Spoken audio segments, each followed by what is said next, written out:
All right, so today's topic is this: community, technology, and the interaction between the two. And really, we're going to be looking at what communities are, generally why they're something we talk about, how they interact with our lives more generally, and then talk about how modern computer technology has really changed what the nature of a community is and what the implications of that are, both positive and negative. And this is really another one of those things where we don't really think about the ways in which technology has fundamentally shifted these things. We might be aware of things like social networks and, Twitter, Instagram, we all use them, but just the more general implications that these things have for the world, and especially for lots of other things which we care about, things like racism and sexism, like we talked about last time, things like how you define yourself as a person, something like how you spend your free time. All of this is interacted with, are ways in which all of these things are things that have consequences or result from the interactions between community and technology. So I don't think we're going to end up having to use the whole period today, so we'll probably end a bit early, so we'll just power through as usual. If at any point I say something that's confusing or you have, any questions, comments, you want to bring up a personal story about it, feel free, and we'll take it from there. Any questions thus far? All right.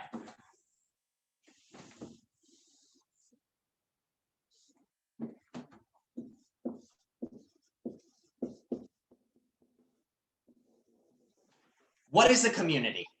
What do we mean by community? Or when somebody speaks of their community, what do they mean?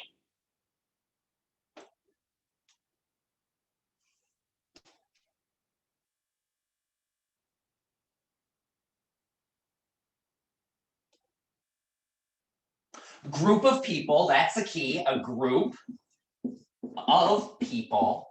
But is every group of people a community? No, a group of people is people who share something in common. Share something. So yeah, by a community, we mean a group of people who share something or they have something in common. But it's not just that they have something in common. So for instance, we all have two legs. People might all have, we might speak of something like the group of people that has two siblings, but what is it that makes something a community? What turns a group of people that have something in common or share something into something that's a community? What is the key point here? So what's the difference, say, between the community of New Yorkers and the group of people who happen to have two brothers? What's the difference here? So one is that there's a location element. So this is something which we're going to come back to, which is a group of people, often something location-wise. But there can be communities of people, and this is something we're going to come back to, where they don't share a location. So what is it about, say, we can speak of the Christian community or the Muslim community or the Buddhist community, and that's not all tied to location. But there's something about that group of people that makes it different from the people who happen to, have left feet who are slightly longer than their right foot. Like, I am a member of that group, but I don't consider it a community. What is it about the community-ness? What is it when you say, I'm a member of this community, that you're saying that isn't there in these other cases? So it's a beliefs. People form it. Here's the key for Cynthia. Cynthia says, so one key is there's a tie-in with beliefs, and another is form it together. And here's the real key. It's not just that we have these things. It's that we're somehow aware of these similarities. And that's really the key with this beliefs. It's not just that two people believe the same thing. It's rather that they're aware that they both believe it. So for instance, if one person just totally independently came up with an idea from another person, they wouldn't really count as a community. But as soon as they become aware that they have these shared features, that's really what makes something a community. So if two people become aware that they are both fans of the same thing, or both interested in the same types of books, or that they both live in the same neighborhood. It's this key idea that you are aware of these features you share. So that's really what a community is. It's this group of people that share something that they're aware of that they share. And why is this awareness key? Why is it that a community needs this sort of awareness or this believing that something is shared? What is the key here? It goes back to Cynthia's point of the togetherness. It's because we share something and we're aware that other people share it, there's kind of a sense in which it creates this group or social element in which people kind of define themselves as a member of a community and define the community as something which they are a part of. So there's this definitional characteristic.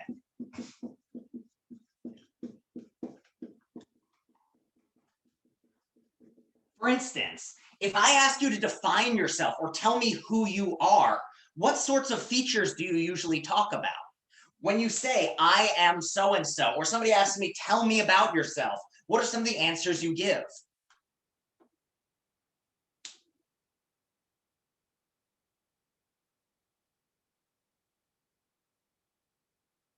Yeah, your hobbies, your likes, which are generally speaking, what you're doing with these hobbies and likes is very often, they're not just things you do on your own. They're all, so you'll say things like, I'm a fan of this team, which kind of puts you into the community of those fans. Or you say your nationality. And your nationality is often not just like where you happen to be from, but it's also what cultural background you have and what you identify with. So you almost define yourself as a member of that community. Oftentimes occupation as well. We don't bring up our occupation just because it's something that we use to pay the bills. That's part of it, but it's also that we generally think that shows who we are in some sense because it determines or ties in with what we do and who we spend our time with. If you are a plumber, you probably know a lot of other plumbers. If you are a computer scientist, you know and interact with computer scientists. You are part of that community. So that's what we mean by a community. It's this group of people that share something, and this something they share is often used to define themselves as a person or affects how we think of ourselves. And you can just think, when you define yourself as a person, you often define yourself as a member of a certain community. So why then do we care about communities? What is it about a community that matters to us? So part of this is stuff I've already said, but what else is it? Why do we value communities?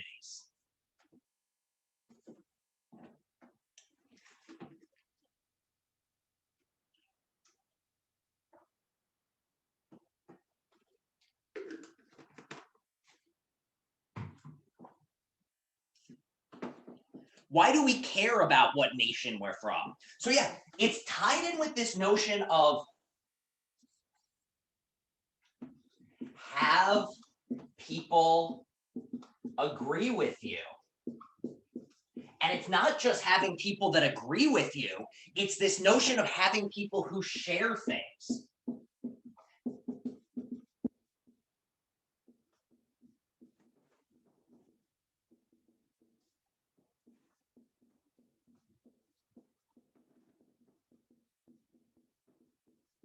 Think about the popular kids in high school.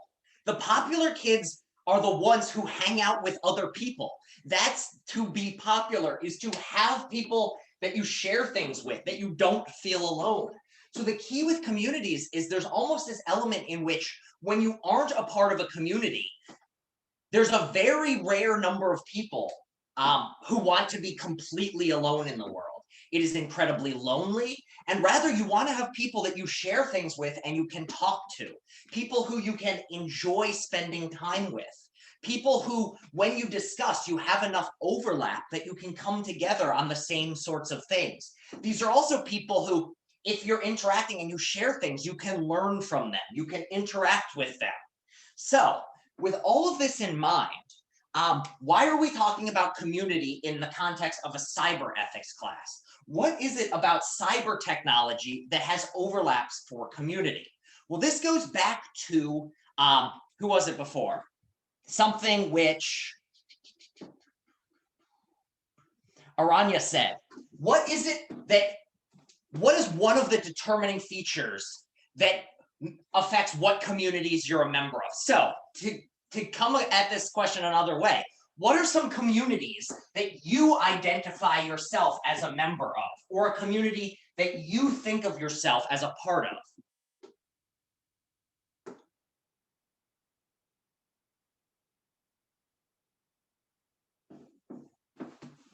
JJC community.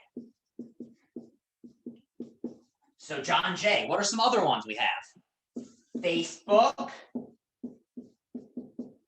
For Facebook, do we mean just Facebook users in general, or a particular Facebook group, or a particular Instagram community? So let's go with Facebook group.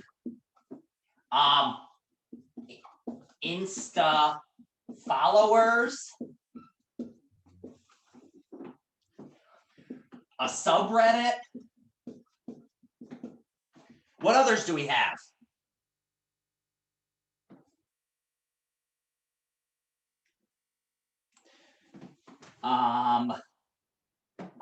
Online forums. Discord groups. Discord groups.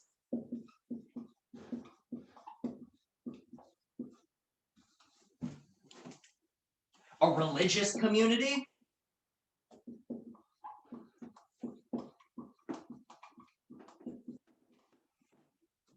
So, users of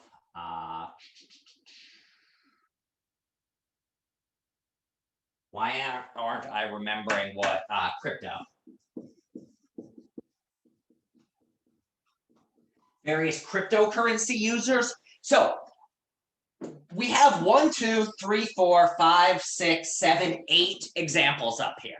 Now, think back 100 years. Think back before there was cyber technology.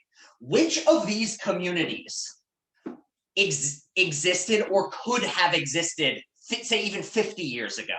And which of these could not have existed? Could the John Jay community have existed 50 years ago? Yeah, so the social media ones are gone. So Facebook, I'm going to circle the ones that are gone. So Facebook, actually, let me find my red marker. Facebook group, gone. These could not have existed. Insta following, like members, the followers of a certain person on Instagram, again. Subreddits didn't exist. Online forums didn't exist. Discords didn't exist. Users of cryptocurrencies didn't exist. So the John Jay one does exist. So this one could have existed. And which other one could have existed? The religious one stays. Yeah, these are the two that stay. So what exactly is the difference between these groups? And you see, most of you went to communities. When I asked you all to give me examples, most of you were talking about examples of communities that exist in a digital realm and did not exist before modern technology came about. So rather, we had things like the John Jay community. Think back, before there was the internet, what other types of communities might you have been a part of? Think of communities that existed or do still exist without any need to rely on the internet. So yeah, church, a religious community. We can say the religion generally, or a smaller church community. What other ones? Location. So yeah, we could go with your city, your nation, or something like your neighborhood, or even your building. Each of these cases could have existed. So car clubs, members who shared an interest in cars and got together. But we can see sports clubs are another one. Sports. So what is it that seems like the key to this pre-internet sorts of community? What seems to be the background, or at least involved to some degree, in each and every one of these communities? You have to be there. This is the key word, there. What was it that tied us together in communities in the past? Well, there were certain elements of interests and shared things, but there was tied in with a physical presence and location. Before the coming of the internet, communities were much more closely tied to where you lived and what you did. So while even something like a religious community where you could speak of, say, the Catholic community across the whole world, even those communities were generally centered on smaller locations. And it was very difficult to be a member of, say, the Catholic community if you were the only Catholic living somewhere. So if you moved to a country with a very small Catholic population, you lost contact with your religious community. Or if you were say, a Jewish person who moved to the United States and were the only Jewish individual in your school district, it was very hard to remain in contact with your religious community. So these days, though, it's much less tied to location. It is much less tied to where you are. What is the number one thing which determines what communities you're a part of online? So think about the Facebook groups. Think about your Instagram when you follow someone on Instagram, or you identify as the follower of a certain influencer. If you are a member of a certain subreddit, what is the number one determiner, or what leads you to join that community? It's not location. Mutuality. What type of mutuality?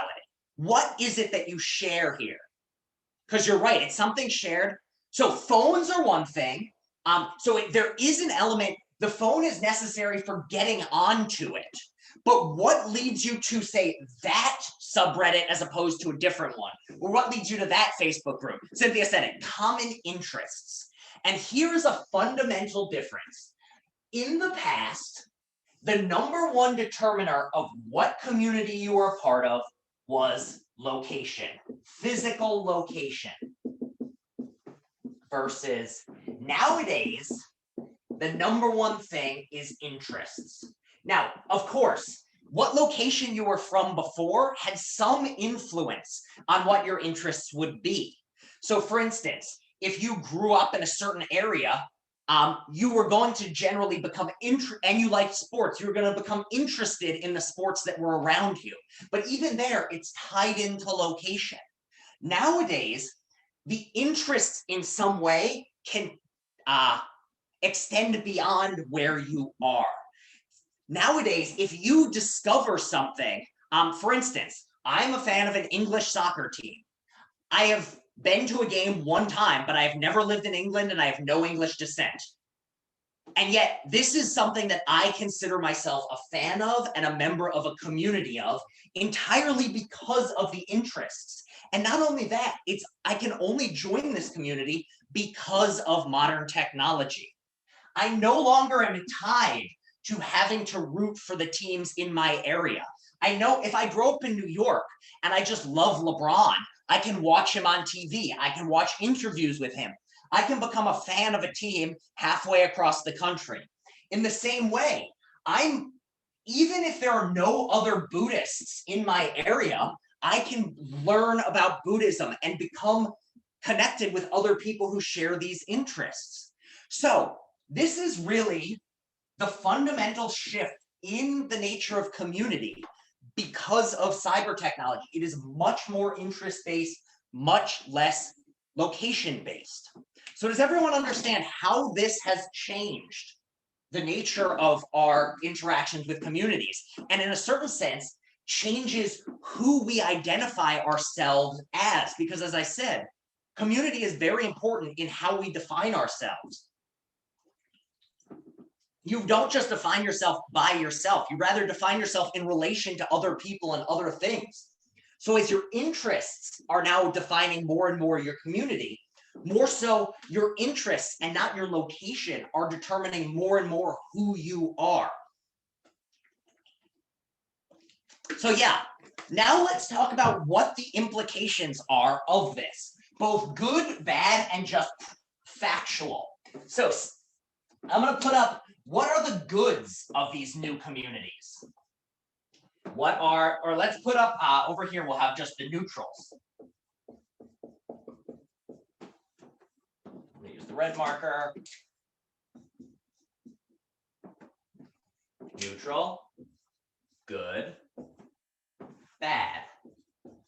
So with this general shift to online communities around interests as opposed to locations, what are some of the implications of this?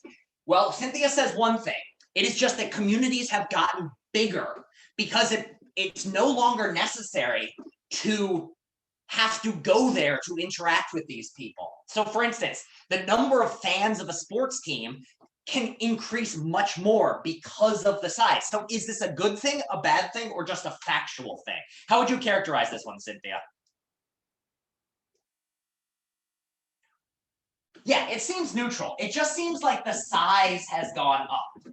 As a matter of fact, it just seems like one change is that communities can now get to a much larger size than ever before. What are some other ways in which communities have changed and our interactions with communities have changed because of the way they've been affected by cyber technology? What are some of the consequences of these changes, both good, bad, and neutral? Support each other. So, Amory, say a little more about what you mean by that. Because I think you're 100% right. And I think that one thing that has allowed, one way in which communities have changed is, yeah, so emotional support. So would we say this is a good thing or a bad thing? And then we're going to talk about a bit more about the example. So yeah, so because we no longer are constrained by our location, groups of people who have shared similar experiences in different places can connect and support each other. So this is the sort of thing like support like never before. So for instance, things like the Black Lives Matter movement, part of that we can think of as a community that is tied around shared interests of racial justice. And this community was able, in a lot of ways, to become a community like never before. Like, for instance, there was always, throughout American history, we can think of things like communities or movements geared around racial justice. But one way in which this has shifted is that it's now much easier for individuals to join that movement and talk to each other from far distances. It's much easier for people to organize and plan things and support each other. People who have lost family members in various cases of, say, police violence are able to find each other and support each other in ways like never before. What are some of the other good things we have? What are some of the personal benefits of the ways in which you can control your community, not just based on where you are, but what you have access to on the internet? What are some other positives we have? You can find new stuff to do. Like you can find new shows and find reviews and see if the show is actually good or not. Yeah, that's a really good one, Marcus. You can find what really interests you. Back in the day, you were really limited to what you wanted to do or how you wanted to spend your life based on where you were and what the opportunities around you were. And on top of that, what you wanted to do for fun was very limited to what was in front of you. So you can find what really interests you, and on top of that, you can expand your interests. You can discover new things that you never would have discovered without the internet and really come to enjoy them in a way like you might not have known something existed. And all of a sudden, you find this community and you find there are many people out there who share these interests. And now all of a sudden, you have something that you truly love to do that you never would have been able to do if you had just existed in your small area. It wasn't without the help of the internet that you could discover this stuff. So does anyone have any personal stories of things that they're interested in that they discovered through the internet that they never would have been able to without the help of modern technology? And then I'll come to your one, Amory, about the cryptos. So yeah, so crypto is an example of one of these things, of people who are interested in this new type of currency and this new way of creating money and going about exchanging things, and a new way of doing this outside government control, which if it wasn't for the internet, nobody could have it couldn't have existed, never mind us being interested in it. So what are some other things that we have here? What are some other interests that you found only through the internet that you wouldn't have had otherwise? So what sorts of, so just Reddit community in general, or any subreddits or anything like that? And if nobody wants to share their personal stuff, don't feel bad about it. I can You put can up some find of mine. subreddits of like games and like Yeah. like new tricks and stuff in games. Yeah, so for instance, if you like yeah, so various things. So our Apple, if you're interested in Apple stuff, now you are a member of this subreddit and you can find other people with your interests. Another thing is product reviews. That is something where you are now able to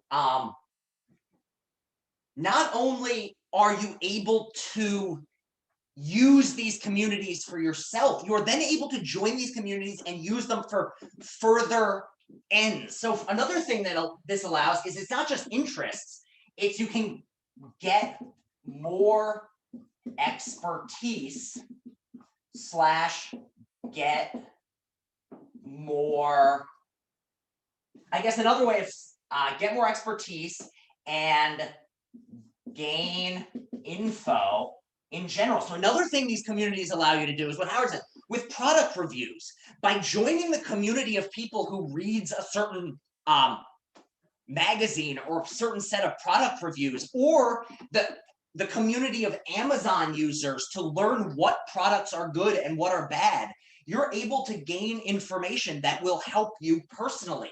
So it's not just that your interests can grow, and you can, in some ways, just think about things in your life that, if without the internet, and things in your life that bring you genuine joy and satisfaction, things you like to do, things you value, things that if I said, I'm taking this away from you, you would think your life is worse off. Well, a lot of times, those are things tied in communities that you access through the internet. And on top of this, also, think about the ways in which you can use those, those things like the communities you're a part of to gain expertise and use that to make your life better. For instance, you can join a crypto community, learn about cryptocurrencies, use that to make financial benefits. If you join that community because it interests you. Another thing is, yeah, an interest of massive multiplayer online games or any type of online games. These are things that couldn't have existed without the internet, and these bring a lot of people together. These allow people to communicate and have a really fun time. I mean, I grew up as an only child in a time when computers were just starting and the internet as it exists today did not exist. There were times where I was very lonely. Had I been able to find my friends and play games with them online, it would have been very different. Yeah, even PlayStation has a community feature to help you meet people. I played you can make good friends in online communities that you never would have met beforehand. There are many people, people who've been friends with people they met in an online community for years. You can become friends and discover you have a lot of interactions. So another thing, you find interests. You can also then make friends slash meet people never would have met otherwise. And very often this can be very satisfying. You can meet someone who comes from a different place and you become very good friends with this person. What are some other advantages to communities being online? What are some other ways that these can benefit people?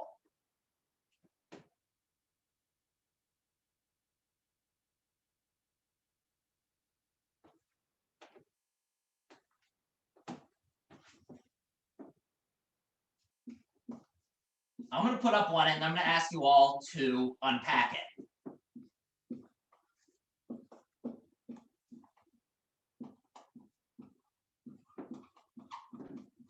I say, oh, here's one. Anthony says good for depression. So why do we say this? Or another thing, good for people with certain types of anxiety. So why do we say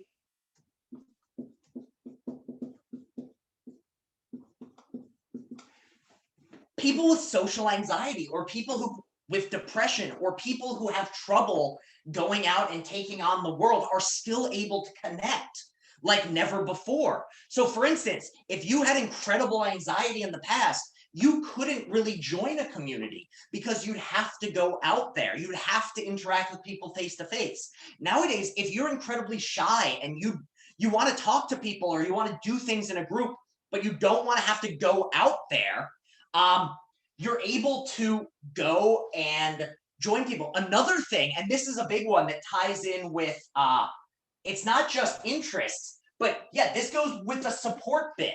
You can also find people for things like depression. You are able to find other people online that are willing to share these stories and talk about their own experience. Face to face, people are very, very rarely going to say, like, I'm dealing with a lot of depression and I'm dealing with a lot of anxiety. It's much easier from a comfortable place of your own home to talk about that. And once you start talking about it, you can find you're not alone and talk to other people. So there's online support forums around things like depression, things like anxiety can be very, very helpful. Another thing is, because these communities are so large, you are able, as Howard says, to share your own talents and your own abilities in a way that makes you feel valuable and a way which brings you satisfaction. If you know a lot about something, but you have no one to talk to it about, you're able to talk to other people, which will give you a sense of purpose and make you feel very it'll give you, one of the main ways in which depression can strike is when people feel purposeless or aimless. So you can go online and now bring up your own sense of value through these connections with other people. You can, learning resources. You're able to get more expertise, gain more info, become somebody who becomes an expert in something, which you might then be able to turn into a career. There are people who, many of the people who are now, think about like YouTube stars or influencers. How do they generally get their start? Like Instagram influencers or YouTube celebrities. How did they get their start?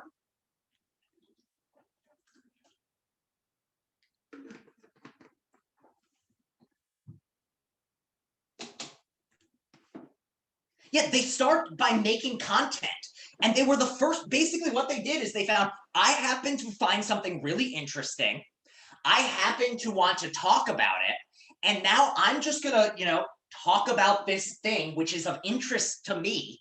And I can share this thing I know a lot about, and thereby create a community of people such that I'm now able to make money off of this. Just think about people who do like reaction videos.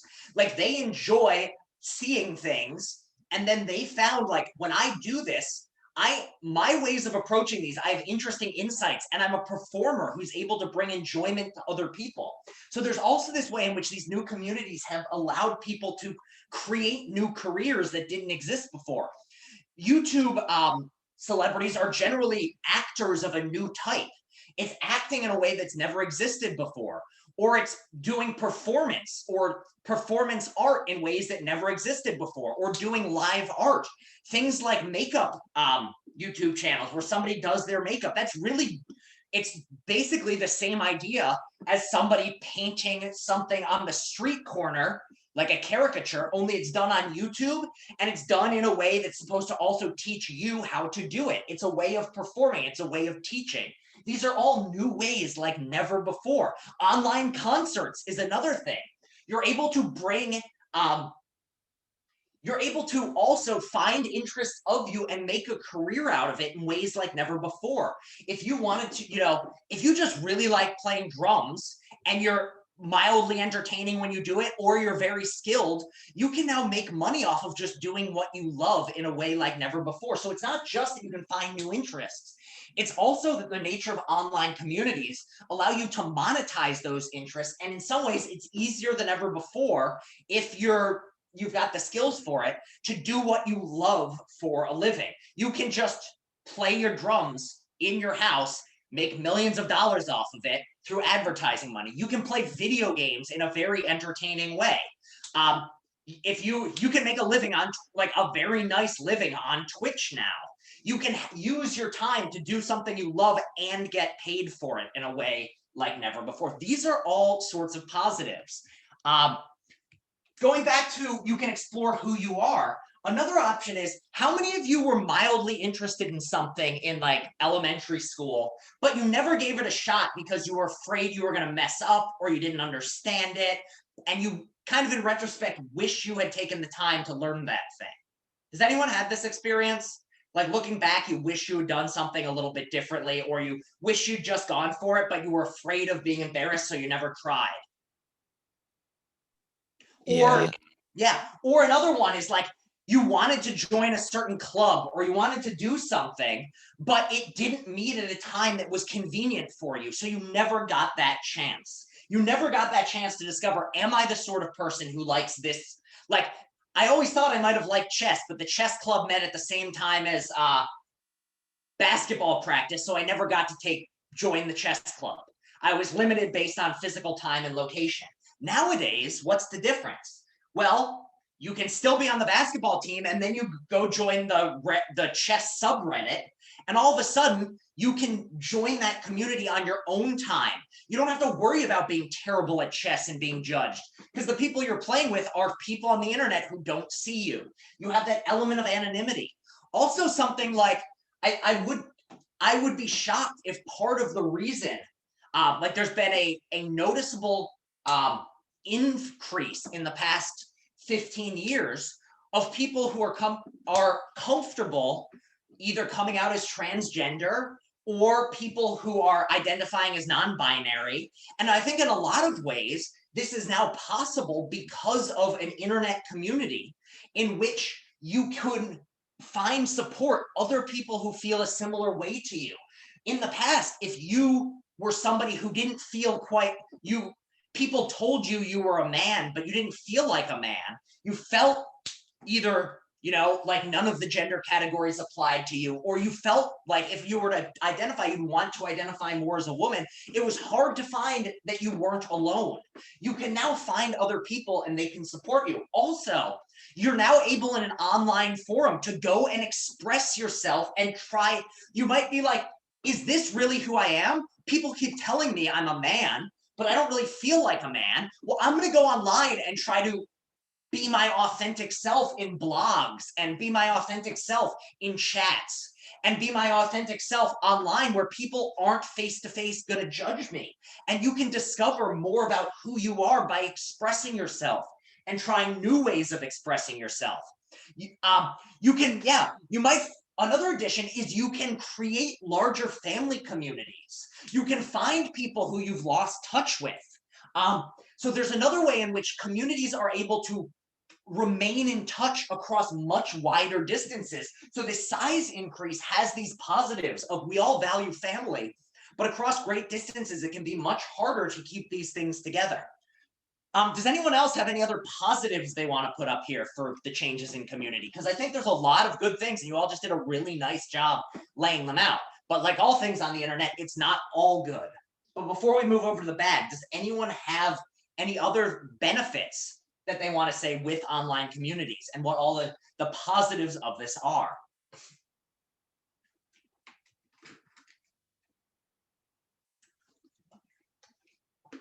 All right.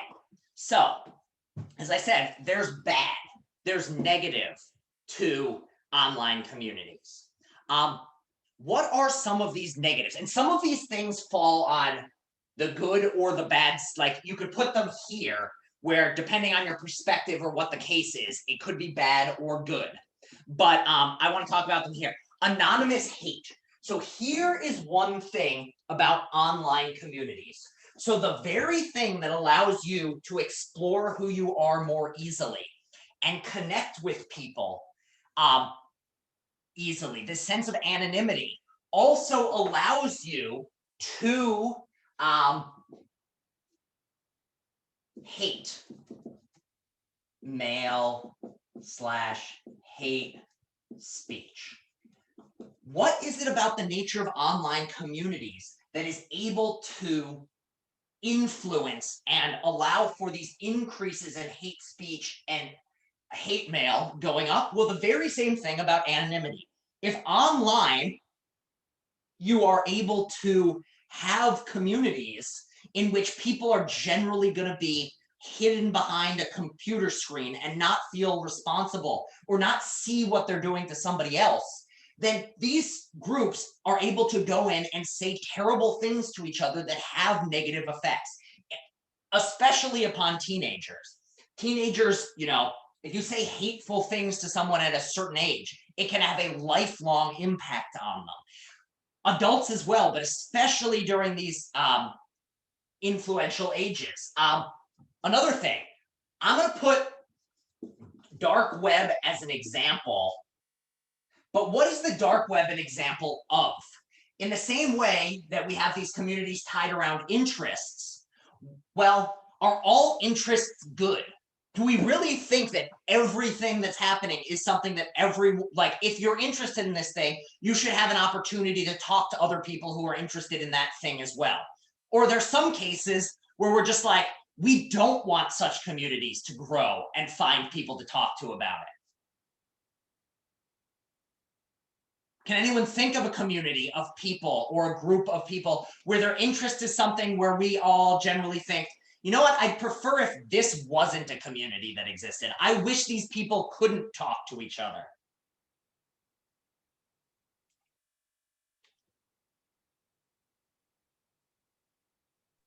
Some probably criminal group. Yeah, so certain criminal groups. Give me some examples of this. What types of criminal groups are now able to connect on the internet with each other that wouldn't have been able to before, or at least it would have been much harder? So hacking is one thing. You might think that hacking is an example of something where, and like black hat hacking, where people get together and rob other people. Gang activity, terrorist groups are able to join. What is the number one? Anyone know when ISIS was growing initially, what their number one platform for recruitment was? Anyone know what ISIS's number one platform for recruitment was? Anyone have any guesses? Not Reddit, you're close. Facebook. Yep. It was Facebook originally. It was Facebook. Nowadays, though, white nationalist groups and online white supremacists, there are other sorts of things like 4chan that can be used. So there are ways in which it's not just the case that people get together for interests that we think are good. It's not like everyone getting together on the internet are talking about things like how to deal with depression, or talking about things like a new video game, or talking about something they're interested in like chess. They're also talking about things like how we can get together and make sure that the white spirit isn't destroyed, or how to make sure that we keep those people out of our country. So in the same way that these communities were easier to find, the good communities are easier to find, the bad communities are easier to find as well. It's much easier nowadays, if you are a white supremacist, to find other white supremacists to talk to. It is much easier to communicate with them, find other people who share your views. It's much easier to feel that you're not alone in hating people. Like if you're a man who, has trouble with you feel very sexually frustrated because you've never had a girlfriend and you just feel really bad and you have come to hate women about it and feel that it's all their fault. You can now find other people on the internet to talk to about this thing. So that is the downside of this control over interests. Think back in the day. If you were a white supremacist living in, say, a neighborhood in New York City, what is over time going to happen? Who are you going to be interacting with? Are you only going to be interacting with other white supremacists if you, say, live in, I don't know, Brooklyn somewhere? 50 years ago, before the internet. You couldn't really, Yeah, like, you couldn't. you really couldn't unless you traveled by car or something. Yeah, but in your everyday life, why not? Well, you'd have to go to the physical grocery store and interact with other people. Eventually, over time, I'm out of curiosity, what's the number one way to stop someone from being racist or bigoted against a group? Anyone know what the most effective method of this is? I don't really think.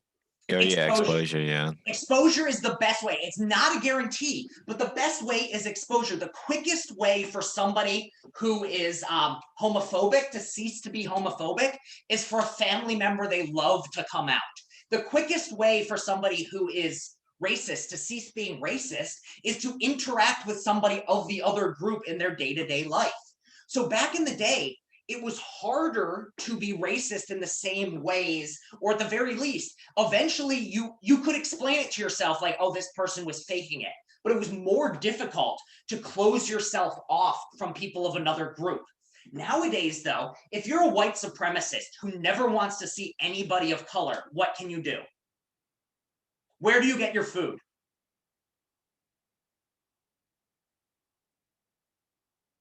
Where can you buy food without ever having to see a person of color? Online. Yeah, you order your groceries in. You Uber Eats it. If you never want to have to, you can work remotely. You can get a job that you never have to leave your house. You now have many more ways to entertain yourself. You no longer have to watch TV if there are any people of color on it. If you want to live in a completely white world in your head, you can, in a way like never before, because of the nature of the internet. You no longer are forced to interact with people different from you. Now, on the plus side, back to the good, if you want to find out new opportunities, if you want to find out new interests, if you want to interact with people different from you, it's easier than ever before if you want. But it's also easier than ever before to cover your ears and ignore anyone who disagrees with you. Because you no longer have to interact with people face to face. You can much more easily cultivate your own experience. And what is one consequence of this? What is it if you are online and you spend all your time on white supremacy chat rooms? As time goes on, how strongly are your white supremacist beliefs, or what direction are your white supremacist beliefs going to go? Are they going to get even stronger, or are they going to get less strong as you get bored of thinking about these things? Stronger. Rodney says they're going to get stronger, and he's 100% right. And this is what is called group polarization. Has anyone heard this phrase, group polarization, before?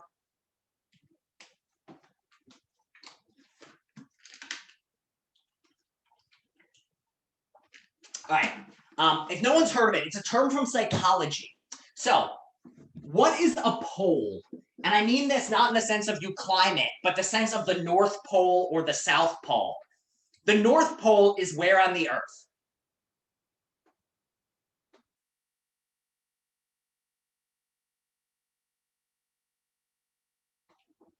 Come on, those of you who believed in Santa as a child, I know there's some of you. Where's the North Pole? The Arctic. Or if I were to draw the Earth, where would I put it? The tippy top.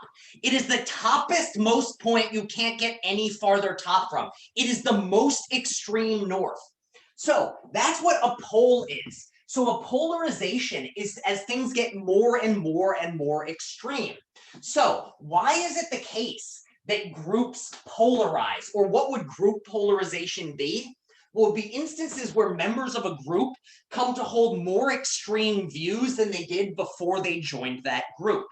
So, for instance, if you get a bunch of people with, who are mildly racist or think to some degree that this idea of systematic racism is false, or at the very least, they're open to the possibility that it's false, and that really white people are the ones who people are being racist against. If you start them there and you put them on an internet chat group in which all they do is talk to other people similar to them, over time, their views are going to get more and more extreme. Why is this the case? Can anyone guess why it would be the case that if you have a bunch of people who are a little bit white supremacist, over time, they're going to get more and more white supremacists? On the flip side, if you have a bunch of people who are very liberal and they only talk to each other, they get more and more and more and more liberal. Why is this the case?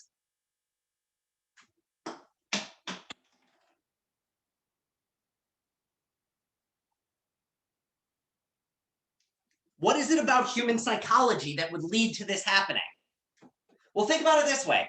If you're in a white supremacist 4chan group, what is going to be getting talked about? Basically, like people agree with each other. The people that agree with each other like group up together and they band together. It's like the Democrats versus Republican type deal, where like it really shows like the polarization.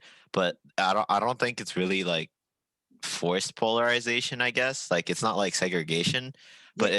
it's just like people with psychology like you tend to group together with what you're like you interact with or like are comfortable with. Yeah. So if you start, say you go on one of these 4chan boards and you kind of like, you grew up in a place in which there was some racial violence. You're a white person, you grew up in a place, most of the people you grew up around were white. You don't see racism face to face. You've heard it's a bad thing, but you're not really sure. And these people exist in America in places that are very white. They then go on one of these message boards and they're not sure. And everyone they're interacting with is saying hateful things or saying somewhat hateful things because they feel this desire to fit in the group. You don't want to be the one who stands out. But also, imagine you go on one of these websites and you ask people on one of these websites something like, is systematic racism real? What is everyone on the website going to say? If you go on a white supremacist website, they're going to say, no, it's not real. And every single person you ask is going to say it's fake. And this is another feature. Group polarization happens for something called social proof. And what social proof is one of the main ways in which we judge whether something is true. We can't research everything ourselves. Instead, we rely on other people. And generally speaking, if everyone else says something, we tend to believe it. Just think about like a commercial that says like, this is the #1 most popular car in America. Why does it say that? Well, it says that because it's trying to get you to feel like, oh, if everyone feels that way, it must be true. So this is just the way the mind works. So if you go in one of these places in which everyone else is saying this, you're going to start to get more, you're going to over time more and more strongly believe that these sorts of things are the case. These things are more and more you're going to start to fall into this echo chamber thing. If you say something mildly like questioning, or like another example, COVID is a hoax. You go online and you say COVID is a hoax, and everyone else talks back to you and says, yeah, you're right, COVID is a hoax. Then over time, what will happen is if everyone you're asking says COVID is a hoax, COVID is a hoax. I had a neighbor, they got they haven't worn a mask in 6 months. Then they put a mask on and got sick. That shows that masks don't work. That shows that it's actually COVID isn't real. It's just an allergic reaction to masks. Well, if you're talking to these people over and over and never hearing the other side, over time, this echo chamber effect is going to lead to polarization. So one of the consequences of this sort of tendency to just go and talk to people with shared interests is groups get more and more extreme. So there's a reason why things like white supremacy movements are being talked about more and more now. They've always existed, but they're getting larger in number. And why there are now politicians who say these things? Well, it's because we now live in a world in which people are able to live in their own bubble. They're able to only talk to other people in that bubble. And in so doing, they are able, or they it's not like they're trying to get more polarized. It's rather they're trying to just learn, or they're just interacting in normal ways. And it's just the information being given to them is an echo chamber that leads to this polarization. And because it's so much easier to not talk to anyone with views different from yours, it's now your views are going to get more and more and more extreme. This is also why conspiracy theories are able to flourish on the internet like never before. You can now go online and join a conspiracy theory group, and the only information you're being fed is information from other people who believe that conspiracy theory. It becomes an echo chamber, and over time, it becomes more and more polarized. So that's one issue with group polarization. But there's a second issue with the nature of the internet itself and group polarization. So it's not just that people are choosing to join these groups and getting more polarized. The nature of the internet itself encourages this. So does anyone have any idea why is it the case that the internet itself and things like Facebook, things like Google, are by their nature encouraging this sort of group polarization? Does anyone think they know the mechanical or the programming mechanisms that encourage this sort of group polarization in a way that isn't natural? Like, even if we were left to our own devices and chose to go on the internet, if things like Facebook and Google didn't exist, it wouldn't be as big of a problem as it is, but it's made even worse by the nature of Facebook and the nature of Google. So anyone want to take a guess as to why this is, or if they were to put it into one word, it filters things to what you want to see. So why does it do this? Well, so here's one thing that is worth talking about. When people say things like Facebook is bad for democracy, Mark Zuckerberg comes back and says things like, it allows people to share their views, you can find groups, this is great. But he's ignoring the nature of the algorithms themselves. So how is it the case that a Facebook algorithm encourages racism? Why does this happen? Well, first off, let's zoom out. How does Facebook make its money? What is its number one way? What is the Facebook business model? Say that again, Marcus. Ads. Yep, advertising. Advertising. So, ads. Now, this is something we've talked about before in this class. With this ads, what is the key with advertisements? What is required for them to work? And targeted ads especially. But for an advertisement to work, what has to happen? For instance,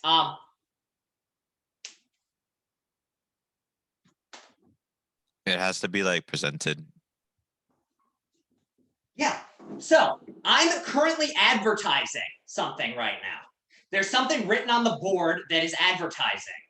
And do you know what it is? I just wrote it down. Yeah, but you're blocking it. So exactly. That's the key. As Jefferson says, you need to get views. I wrote buy Coke. You can think of that as the soda, which is how I intended it. But anyway, so yeah, the key is you need people to see it. Now, as a matter of fact, those of us who go online, what do we like to look at online? Things we like or things we find boring and have no interest in? things we like. Things we like, yeah. You don't go, if you don't like fashion, you don't go onto fashion magazines. If you don't like sports, you don't go onto sports websites. So rather, to get advertisements to work, they need to make sure that those ads are put on websites you're likely to go to. So one way to do that is to target the ads themselves. And this is something we talked about before. You give advertisements to people based on their interests. But another way to do this is, instead of changing what the ads are, you change what pages a person goes to. So instead of just sending them to a page they're going to get bored of very quickly, because if you have your buy Coca-Cola ad over to the side, and over here is written something fun and interesting, then what's going to happen is you are more likely to stay on this page, thereby seeing this Coca-Cola ad. If, however, this is something unfun, you're going to click off the page very quickly and not see it. So the company has, it's not just that they show related sponsorship ads. On the flip side, they show you articles that you're going to be interested in, or that their algorithms tell you you're going to be interested in. So if the main way you find out your information about the world is online, and the number one way that they make money is by directing you to pages that you're more likely to stay on, what your past experiences are, or what your views are going to send you towards certain types of pages. So for instance, if you begin as somebody who is, say, the first time you log on to Facebook, they know nothing about you. But Facebook has things like recommended news articles, or Google controls what web page you go to first. So imagine you go online for the first time on Facebook, and it just gives you a generic thing. It gives you, say, Fox News, and it gives you CNN. You then click for the first time on Fox News, which is the conservative website. The next time you come on, it's going to not even give you it'll take a few times, but it's no longer to even give you the CNN option, because it knows you're not going to click on it. Rather, it's going to give you a Fox News option, or say an America First News Network. And so then it's going to give you these two options. And now the possibility of reading another perspective isn't going to be there for you, because you're only going to have Fox News, or you're going to have an even more extreme view. And so over time, it will change what you're looking for based on what your past choices have been. So what ends up happening is, if at first you just had this view of, you are open to the possibility of police brutality, but you also value law and order, and the first time you click on Fox News, they're going to give you more of the law and order side of things. Well, over time, every time you go on the internet, if you ask the internet something like, is systematic racism real? Ideally, we would want this to give a website that is as close to the truth as possible, or which is going to, at the very least, give you a broad array of opinions and allow you to choose the answer that works best for you. But that's not what's going to happen. Google is rather going to send you to the websites that are most likely to be ones that you are going to spend time on. So if you have already started to question the idea that systematic racism is real, well, they're now going to send you to a website that says systematic racism, a hoax. And now you go online looking for the truth. And the truth that's given to you is this very limited picture based on what your past decisions are. And this is why the internet is so dangerous around information, because we go on the internet and people don't understand the degree to which their experience is catered to them and to what their interests are and to what they're likely to buy. And what ends up happening is views that people had get stronger and stronger, not just because of who they choose to talk to, but because of who the algorithms choose to give them information from. And this is how group polarization, and why it is so hard to get liberals and conservatives to even agree on what the facts are. It used to be the case that you could, one side says there's some racism, the other side says there's racism, but they disagree about what's more important, racism or law and order. Nowadays, we can't even agree on whether there's racism in this country. Nowadays, we can't even agree on whether the election was rigged or not. Why? Well, because if you go online looking up, is the election rigged, they're going to show you different news stories based on what you're interested in. And in this way, that's why there's so little overlap. And this is a problem. And this is where these issues of fake news come from. Facebook doesn't care whether what you read is news or fake news. They care of how long you stay on it. They have no need or no desire in their business model to give you information that's true. All they care about is that they give you information that you're going to look at for a long time. And so this is how the nature of the internet itself encourages extremism and encourages this sort of polarization that is very unhealthy and bad for communication. So does everyone understand how that works and why the internet is, well, on the one hand, if you want to get other people's perspectives on the internet, it's easier than ever before. However, you need to put in more work than ever before to get that information. And if you're exhausted at the end of the day and all you want to do is just shut your brain off and read the sorts of things that pop up on you, you're going to have your views shaped without you even realizing it.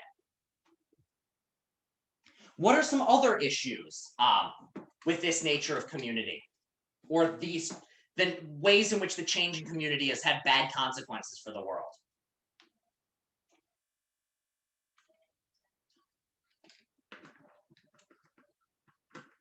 Anyone have any other thoughts on some bad consequences?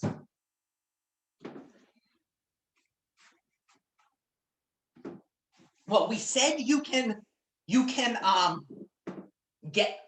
join a community anywhere in the world thanks to your phone. But what's the flip side of that? What's the flip side? Say there's a community that you don't necessarily want to be a part of.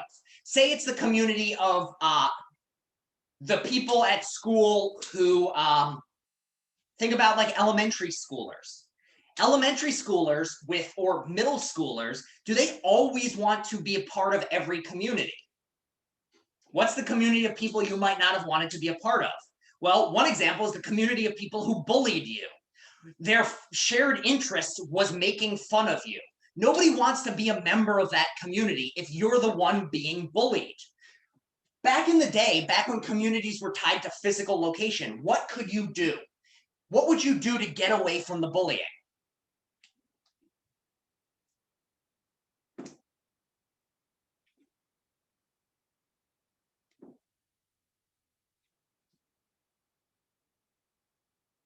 Wait, sorry, can you repeat that? Yeah, so here's the question. Back in the day, there's always been communities like this. Victim, bullies. This was a community. It's bullies and their victims. Back in the day, though, if you were this person, if you were the victim, what could you do? 50 years ago. Yeah, Marcus. Usually you can't do anything because if you try to leave, the bullies would most likely drag you back. They would drag you back. But if this is going on at school, what happens at the end of the day? Depending on if they get caught or not. There might be a fight, but say it's now 8 p.m., it's dinner time. Where do you go? Where do the bullies go? Oh, you go home. You go home. Maybe your parents get involved, maybe they don't. But at the very least, between the hours of 8 p.m. and 8 a.m. the next day, are there any bullies around you? No, because you're physically not there. You have at least 12 hours during the day when you're safe. Nowadays, what happens? Nowadays, 8 p.m. rolls around. What are the bullies doing? Probably online. Yeah. Cyberbullying is in some ways way worse than physical bullying. Physical bullying, yes, it has physical pain, but if you could get away from your bullies. If the bullies were attacking you, you could get away. You could go home. There was at least some time during the day. Yes, you'd have to dread going back to school with the bullies around, but at the very least, there was some escape from it. You had some time. Nowadays, why is cyberbullying so terrible? Well, cyberbullying is so bad because it's 24/7. You can, if they have your phone number, if they have your Facebook, you can never escape. So the other side, and this goes back with the hate mail, hate speech. Nowadays, because of the natures of communities, it's much, much, much harder to escape from a community that is victimizing you. If you are a victim of a certain community, it is impossible to escape and still engage with the internet. So this is another way in which the nature of community shifting has had a negative impact. If there's a community that's doing something bad, it's so much harder than ever before to escape. The final thing that's worth talking about is, and this is a neutral one that has both good and bad. And I think this is where we're going to stop. We're going to talk about this one, and then we're going to finish for the day. So here's the last one in the neutral category. boundaries between communities are less clear. Or another way of putting that, no longer the case that what you say to members of one community stay with that community. And this is another one that's the nature of the internet. So for instance, how many of you have said things amongst one group of friends that you would never say in a different group of people? This is a test of who's actually paying attention right now. So how many of you have said something amongst one group of people that you would never have said in a different group of people? I guess I have, because it's like, if you're, it depends on the setting. So it's like you won't say something in front of the, like, if you're working, you wouldn't say something in front of your boss that would offend them. Yeah. I mean, those of you who are saying no, you're much better people than me. Because, like, I know there are things I would say to my friends that I would never say in front of you all. And I'm sure there are things you would say amongst your friends that you'd never say in front of me. Or you're just like the most honest person ever who says exactly what's on your mind. And that's an impressive characteristic. That might not end up serving you in the long run. But because of the nature of communities, we often cater our views to what other members of a community are like. And one consequence of this is that what we're willing to say in one community might be highly offensive to another community. Or on the flip side, you might think you're saying something safe or saying something that you feel comfortable saying around one group of people, but then it ends up being something that hurts someone else or ends up having repercussions on you like never before. And part of the reason for this is that online communities are written down in a way that communication in an online community is almost always written in a way that face-to-face communities are not. If you say something face-to-face, there's always deniability of some level unless somebody's videotaping it. But online, anything you say can be Control-C, Control-V'd and sent somewhere else. And that has a good side effect. The good side effect is if people in the community are saying hateful, terrible things, that can come out. That can become public information. That can become part of the discourse. But the flip side is there can be things that you say with one intention that ends up being hurtful to somebody because the words are taken out of context. And that, well, I guess that can be both a good and a bad. The good and the bad is it can be very exhausting because you have to be very careful of what you have to say. However, the good is because everyone can possibly be watching anything you say, you have to be a lot more careful to say things that aren't going to cause harm to other people. And if you don't, there can be repercussions. So for instance, this story with the senator, or no, the congressman from Florida with the sex with underage girls. Part of the reason that this community of people, who their community was people who have sex with sex trafficked underage girls, well, this is the community we don't want. And part of the reason this is coming out is because there are things like Venmo trails. There is an electronic trail that is able to identify this in ways like never before.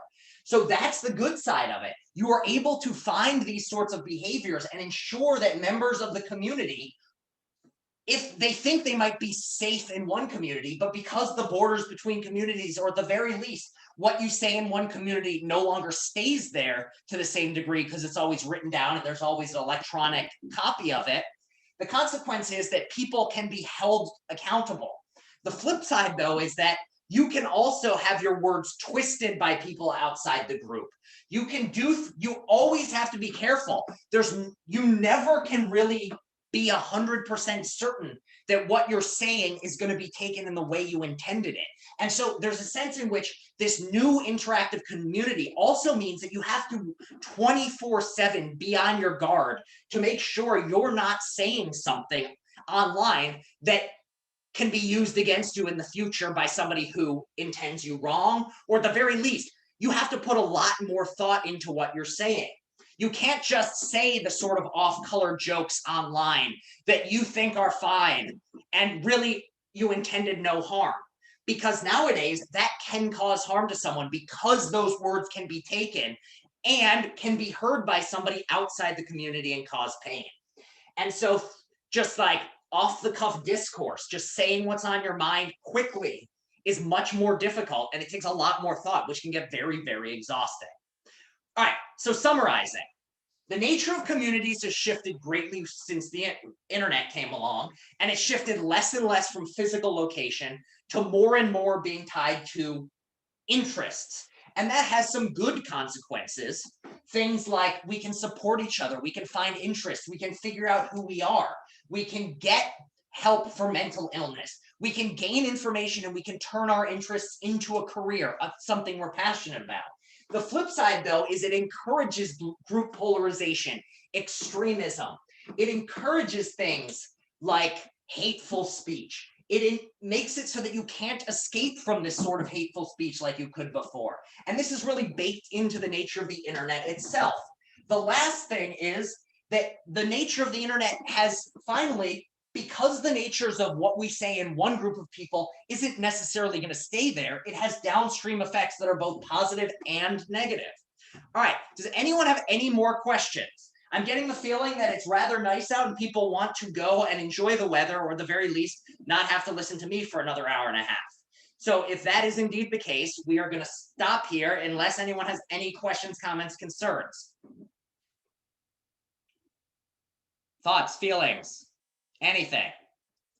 I'm a Liverpool fan, or at least I was until today, or until this week with the Super League, and now I'm questioning everything.